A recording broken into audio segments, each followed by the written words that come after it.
अहिल्यानगर जिल्ह्यातील कोपरगाव शहराच्या राजकीय व सामाजिक इतिहासात एक महत्त्वाचा क्षण म्हणून आज सोमवार दिनांक 5 जानेवारी 2026 रोजी नवनिर्वाचित नगराध्यक्ष व नगरसेवकांचा पदग्रहण व सेवा शपथ सोहळा मोठ्या उत्साहात पार पडणार आहे। शहरातील तहसील मैदान येथे सायंकाळी 4:30 वाजता या भव्य कार्यक्रमाचे आयोजन करण्यात आले आहे।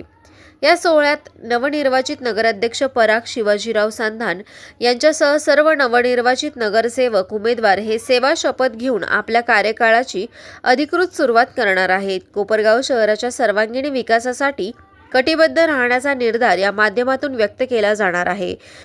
कार्यक्रमाचे अध्यक्षस्थान विधान परिषद सभापती राम शिंदे भूषवणार असून मंचावर प्रमुख उपस्थिती म्हणून संजीवनी उद्योग समूहाचे अध्यक्ष बिपिनदादा कोल्हे, माजी आमदार स्नेहलता कोल्हे तसेच युवा नेते विवेक कोल्हे यांची उपस्थिती लाभणार आहे। या ऐतिहासिक कार्यक्रमास माजी नगराध्यक्ष, नगरसेवक, सामाजिक कार्यकर्ते, विविध क्षेत्रातील मान्यवर, माजी पदाधिकारी व नागरिकांनी मोठ्या संख्येने उपस्थित राहून कार्यक्रमाची शोभा वाढवावी असे आवाहन आयोजक व निमंत्रक भारतीय जनता पार्टी आघाडी व मित्रपक्ष कोपरगावच्या वतीने करण्यात आले आहे।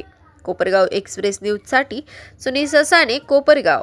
नमस्कार, मी व माझ्या नवनिर्वाचित सदस्यांचा शपथग्रहण सोहळा सोमवार दिनांक 5 जानेवारी 2026 रोजी तहसील मैदान येथे 4:30 वाजता होणार आहे। या लोकशाहीच्या आणि सेवेच्या नव्या प्रवासाची सुरुवात आपल्या उपस्थितीत व्हावी व आम्हाला सर्वांना नवीन ऊर्जा मिळेल, तर आपली उपस्थिती प्रार्थनीय आहे। धन्यवाद।